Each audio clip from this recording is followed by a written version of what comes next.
ओम साई राम। क्या आपने कभी सोचा है कि असली खुशी कहाँ से आती है? क्या यह बाहरी चीजों पर निर्भर करती है या हमारे मन की अवस्था पर? आज हम आपको श्री साई सच्चरित्र के अध्याय 20 से एक ऐसी कहानी सुनाने जा रहे हैं जो आपके दिल के गहराई को छू जाएगी। ये मेरा फेवरेट है, आपका कौन सा है कमेंट में जरूर बताइएगा। तो आइए सुनते हैं ये मधुर कहानी। वैसे शिरडी में रोज एक अद्भुत दृश्य देखने को मिलता था। आरती के बाद बाबा अपने भक्तों को प्रेम पूर्वक उदी देते और बड़े प्यार से कहते, भाव भोजन कर लो, अन्ना घर जाओ। उस क्षण में जो सुकून मिलता वो शब्दों में बयान करना कठिन था। आज भी अगर हम अपनी आंखें बंद करें तो उस सजीव दृश्य को अपने हृदय में महसूस कर सकते हैं। एक दिन की बात है, दास गणु जी महाराज जो कि बाबा के अनन्य भक्त थे, वे ईशावास्य उपनिषद का मराठी में अनुवाद कर रहे थे। यह उपनिषद ज्ञान और कर्म के संतुलन को सिखाता है, लेकिन जितनी अधिक वे समझने की कोशिश करते उतनी ही उलझन बढ़ती जाती। बड़े बड़े विद्वानों से चर्चा की पर समाधान नहीं मिला। आखिरकार समाधान पाने के लिए दास गणु जी शिरडी पहुंचे। बाबा से उन्होंने सब बताया। बाबा मुस्कुराए और बोले, चिंता मत करो, विले पार्ले में काका दीक्षित के घर जाना, उनकी दासी तुम्हारी समस्या हल कर देगी। आसपास बैठे सारे भक्त आश्चर्यचकित हो गए।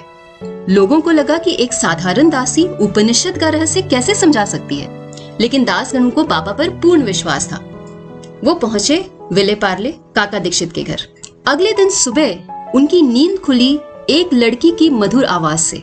वो काका दीक्षित की नौकरानी थी जो कि खुशी खुशी अपना काम कर रही थी, जैसे बर्तन मांजना, झाड़ू लगाना, और एक बहुत ही सुंदर गाना गा रही थी जिसके बोल कुछ इस तरह से थे, मेरी लाल साड़ी कितनी सुंदर, इसकी किनारी कितनी सुंदर। इस तरह के उसके गाने के बोल थे।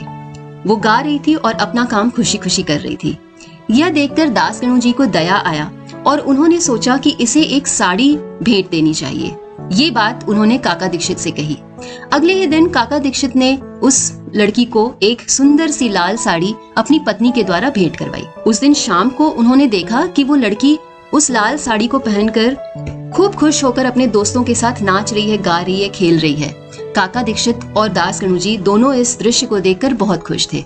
फिर अगले दिन सुबह फिर से दास गणु जी को उस लड़की की मधुर आवाज सुनाई दी, मगर इस बार जब उन्होंने देखा तो देखा कि वो लड़की फिर वही अपने पुराने फटे कपड़ों में बर्तन मांज रही है और झाड़ू लगा रही है।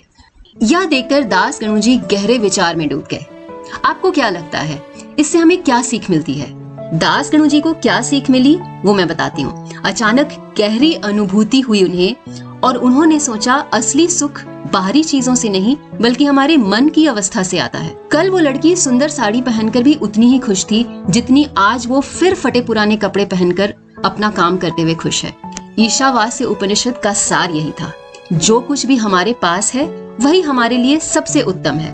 बाबा ने कभी किताबों से नहीं बल्कि अनुभवों से शिक्षा दी, कभी सपनों में, कभी प्रत्यक्ष रूप में और कभी हमें जीवन की यात्राओं में भेजकर।